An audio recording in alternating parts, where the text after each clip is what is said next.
हमारा present tense का तीसरा भेद खत्म हो गया था ना रे। प्रेजेंट परफेक्ट टेंस खत्म हो गया था। उसके आगे जो पढ़ना है उसके लिए हमको पहले ये सब चीज जाना जरूरी है।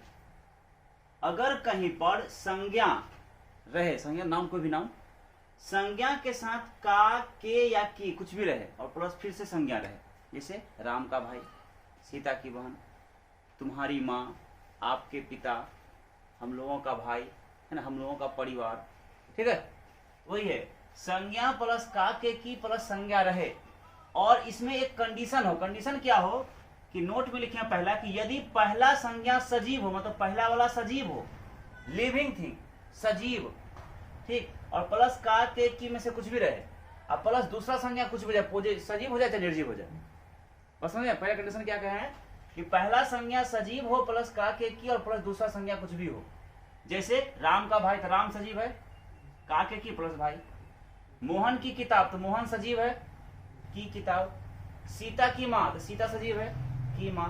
मतलब अगर संज्ञा प्लस का, के, की प्लस संज्ञा में पहला संज्ञा अगर सजीव हो तो उसको बनाने का दो नियम है, उसको ट्रांसलेट करने का दो नियम है। पहला नियम क्या है, फर्स्ट रूल, कि पहला नाउन यानी फर्स्ट नाउन रख के उसमें एपिस्ट्रॉफ एस लगा देंगे और प्लस लास्ट नाउन रख देंगे। जैसे राम का भाई तो फर्स्ट नाम हुआ राम, यानी फर्स्ट नाउन हुआ राम और लास्ट नाउन हुआ भाई। तो बनाने का तरीका है फर्स्ट नाउन में एपिस्ट्रॉफ एस, तो राम में लगा देंगे एपिस्ट्रॉफ एस, तो क्या जगह राम्स, और लास्ट नाउन भाई तो ब्रदर, राम्स ब्रदर। या मोहन फर्स्ट नाउन लिख देंगे और उसमें लगा देंगे एपिस्ट्रॉफ एस, तो मोहन्स बुक, सीताज मदर, ठीक। यानी ये पहला नियम है। दूसरा नियम बनाने का क्या कि दी लगाएंगे सबसे पहले, इसके बाद लास्ट नाउन और इसके बाद ऑफ लगा के फर्स्ट नाउन।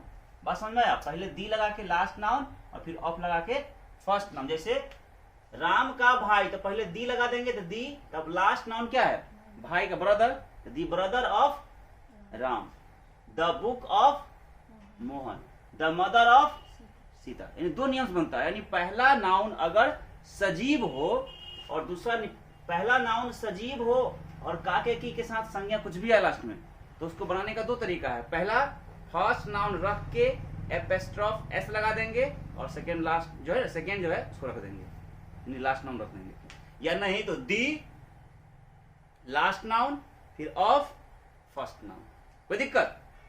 देखो बनाए उसी को, राम का भाई तो राम्स ब्रदर या दी ब्रदर ऑफ राम, मोहन की किताब तो मोहन्स बुक या दी बुक ऑफ मोहन, सीता की माँ तो सीताज मदर या दी मदर ऑफ सीता, ईटीसी इत्यादि। इसी प्रकार से बनेगा। समझ में बात? कंडीशन नंबर 2, नोट नंबर 2 लिखे कि यदि पहला संज्ञा निर्जीव हो, मतलब जैसे यहाँ सजीव था ना, अगर पहला वाला क्या हो जाए, निर्जीव हो जाए, नॉन लिविंग हो जाए, सजीव न रहे, यानी यदि पहला संज्ञा निर्जीव हो और प्लस का, के, की और प्लस दूसरा संज्ञा कुछ भी हो, तब कैसे बनता है? जैसे वाक्य लिखे हैं आम का वृक्ष, आम सजीव नहीं ना है, आम का वृक्ष निर्जीव हुआ, प्लस का, के, की प्लस कुछ भी। शीशा का गिलास तो शीशा सजीव नहीं ना हुआ, निर्जीव है, प्लस का, के, की प्लस कुछ भी। जीवन की अभिलाषा तो जीवन सजीव तो नहीं ना है, प्लस का, के, की प्लस कुछ भी लास्ट में, है ना। अगर ऐसा वाला रहे तो इसको बनाने का एक ही तरीका है, सेकेंड वाला नियम, ये वाला। उसी को बनाने का रूल क्या है, the plus last noun plus of plus first noun. जैसे आम का वृक्ष तो पहले दी लगा के लास्ट वाला, तो दी ट्री ऑफ मैंगो, देखिए ना, दी ट्री ऑफ मैंगो। शीशा का ग्लास तो पहले दी लास्ट का ग्लास ऑफ लेंस, शीशा, दी ग्लास ऑफ लेंस। जीवन की अभिलाषा तो पहले दी अभिलाषा का wish of life, the wish of life. ऐसा समझ में? उसी को लिखें। और फिर लिखें कि यदि दो या दो से अधिक नाउन हो, दो या दो से अधिक नाउन हो तो कैसे बनाते हैं? जैसे इस जंगल के वृक्षों की पत्तियां, तो the leaves of this tree of the forest. Ram के भाई के बेटे की बेटे का साला तो the brother in law of the Ram, sorry the brother of law, है ना, the brother in law of the son of Ram, Ram के भाई के बेटे का साला, ठीक है, ऐसे बनेगा। अब देखिए टाइम फैक्टर क्या होता है। प्रेजेंट टेंस में तीन भेद, प्रेजेंट इंडेफिनिट, प्रेजेंट इम्परफेक्ट और प्रेजेंट परफेक्ट पढ़ा दिए थे। प्रेजेंट परफेक्ट कंटिन्यूअस को पढ़ने के पहले हमको ये सीखना होगा कि टाइम फैक्टर होता क्या है। तो कोई भी समय के साथ अगर से लग जाए तो उसको कहते हैं टाइम फैक्टर। जैसे जनवरी से, मार्च से, है ना, 10 बजे से, 5 बजे से, है ना, 1980 से, कोई भी समय के साथ क्या लगा हुआ है, से। तो उसी समय और से के साथ के, है ना, संयोग को क्या कहते हैं हम लोग, टाइम फैक्टर कहते हैं। ठीक, जैसे है ना, सोमवार से, जनवरी से, 1982 से, 10 बजे से, कुछ दिनों से, कई महीनों से, बचपन से, बुढ़ापा से, है ना, कोई भी समय में अगर से लग जाए तो उसी योग को क्या कहते हैं, टाइम फैक्टर कहते हैं। टाइम फैक्टर का जब प्रयोग होगा तो उसमें सिंस या नहीं तो फोर का प्रयोग होता है, सिंस का नहीं तो फोर का।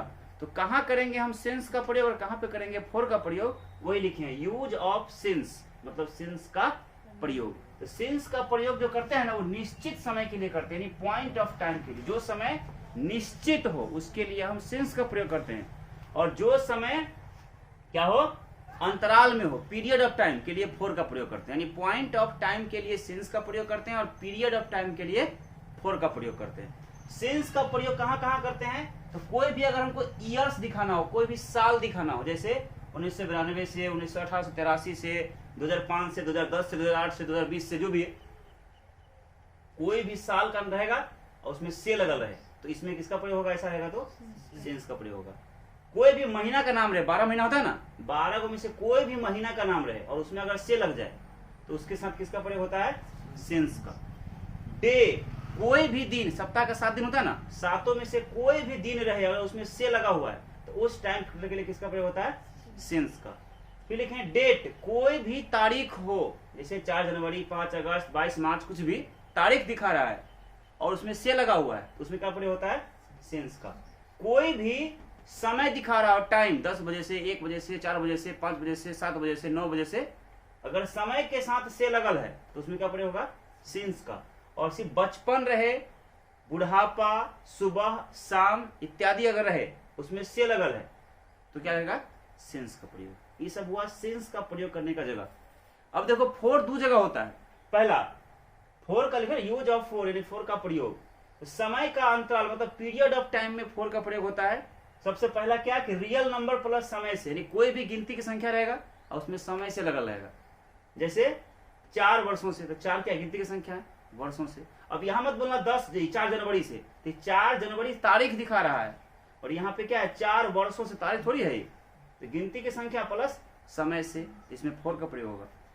2 दिनों से, तो गिनती की संख्या प्लस दिनों से फोर का प्रयोग होगा। 6 घंटों से, तो 6 गिनती की संख्या प्लस समय से फोर का प्रयोग होगा। मतलब पीरियड ऑफ टाइम है तो फोर का प्रयोग, मतलब क्या है, रियल नंबर के साथ समय से लग जाए तो फोर का प्रयोग होगा। और दूसरा कंडीशन है कि अगर इंडिफिनिट नंबर हो, मतलब जो संख्या निश्चित नहीं हो और प्लस समय से, जैसे कुछ महीनों से, कुछ निश्चित है कब, कई घंटों से, निश्चित है क्या घंटा, तो उसमें लिखे इंडिफिनिट नंबर और प्लस समय से रहेगा तो उसमें क्या प्रयोग होता है, फोर का। जैसे कुछ दिनों से, कई सालों से, कई महीनों से, है ना, इत्यादि। कोई दिक्कत, पढ़ लो एक बार फिर से।